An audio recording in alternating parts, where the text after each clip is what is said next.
Hey folks, welcome to the Kara Banks Show and to week 38 of a year of self-love journal. This week's affirmation is, I listen to my heart and trust it to lead the way. I was reflecting on this and trying to think of a time when I let my heart lead the way and it led me astray. And I couldn't think of one. And the first question was, how comfortable do you feel allowing your heart to guide you? And I can't say that I am 100% comfortable with letting it guide me, because I know plenty of times I struggle between like my head and my heart and what the analysis says and what the data says, what my heart says. I do plenty of deliberating, but I couldn't think of an example of when my heart led me astray. And so it made me think about like the power of our heart guiding us. You might have heard people talk about like how we have more than one brain, that we have a brain in our head, of course, an actual organ brain, but that we also have a brain in our heart. And some people would say also in our gut. And I strongly believe that there are different ways of knowing, and that letting our heart guide the way can be really powerful. And I've never felt like it's betrayed me. There have been times where I think my heart has led me to make decisions that feel impulsive, but over time, like I don't think that they were wrong. They just felt maybe out of character, or maybe not even out of character, but just like very like leap of faith. I'll say that. And so there was a time where I can remember I was traveling abroad solo, and I was going to take this trip with a woman that was also on the same fellowship, and she got a parasite, couldn't go.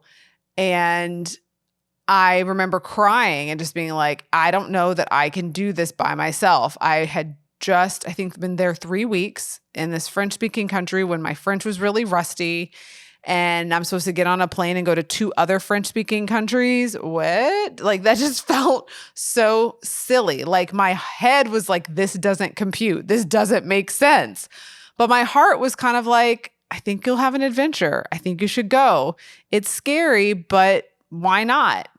And I'm so glad I listened to my heart in that one, because the lessons I learned on that trip, I wouldn't even say hardships, but the lessons, the bumps and the blessings of that trip, I am still drawing on today. Actually was talking to my sister about a story from that trip that was relevant to what we were talking about like just yesterday.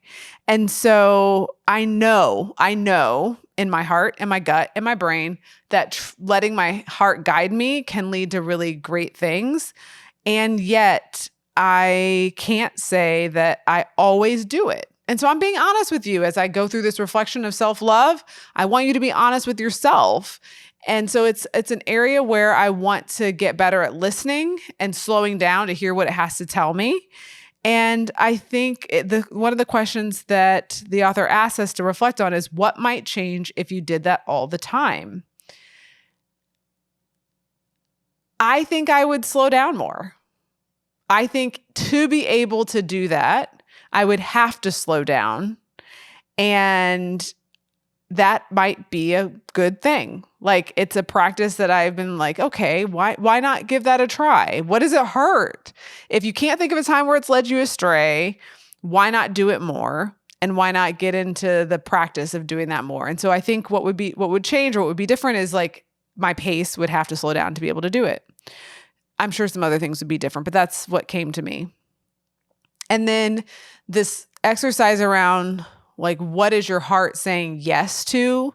Like emphatic yes to is another exercise that I want to do more often, because I think you might maybe have heard the flip of this. Like when people say, no is a complete sentence. If it's not a hell yes, it's a no.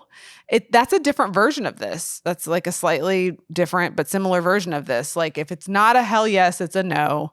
But like, what is your heart saying emphatically yes to? And so I think it's slightly different and worth engaging in, not just identifying what's a no, but identifying what's a yes. And sometimes we have to do a little bit of both to get to that list of 7 yeses. But do this exercise because it can help you hone in on what you should prioritize, where you should be spending your time. You should be spending your time on where the emphatic yeses are. Cultivate that. Spend more time there. Carve out time for those activities. And then if you want to engage in some reflection, like one of the things that they suggested in this week was an audio meditation.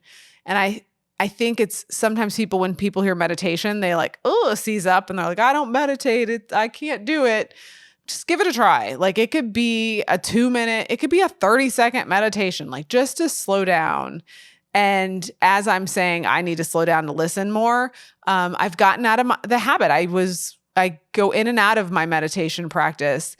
And I have to remind myself that it can even be a moving meditation. Like it can be a walk around the block that's mindful. It can be a minute of deep breathing that's mindful. It doesn't have to be like a full-on practice. Like when I'm really in the groove, it's like I usually have about 12 minutes of meditation. But if I don't have time, I don't have time. I have friends who meditate for like 40-some minutes and it can't even fathom, right? But I don't not do it just because I can't do 40. I shouldn't say I can't do because I'm not doing 40.